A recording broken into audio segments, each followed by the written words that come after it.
വിഷു കഴിഞ്ഞിട്ട് പിറ്റേന്നാട്ടോ ഞങ്ങൾ കറങ്ങാനിറങ്ങിയത്. വിഷുവിനായിട്ട് എങ്ങോട്ടും പോയില്ല. വിഷുവിൻ്റെ അന്ന് വീട്ടിൽ തന്നെയായിരുന്നു. പിറ്റേന്ന് ഞങ്ങളിതേ നാട്ടിലേക്ക് ബീച്ചിലേക്ക് പോവാം. ഞങ്ങൾ 3 സ്കൂട്ടിയിലും ഒരു ഓട്ടോറിക്ഷയിലായിട്ടാട്ടോ പോകുന്നത്. ഞങ്ങളെല്ലാവരും ഉണ്ട്. കടപ്പുറം എത്തി.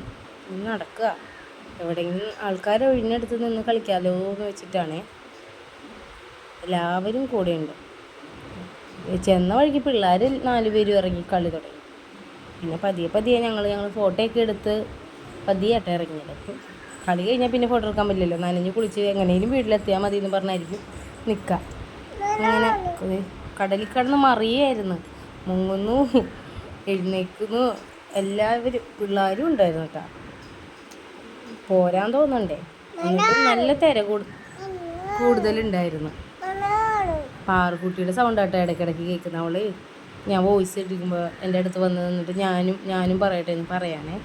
അങ്ങനെ കളിയൊക്കെ കഴിഞ്ഞ് ഞങ്ങൾ ഐസ്ക്രീമൊക്കെ മേടിച്ച് കഴിച്ചു.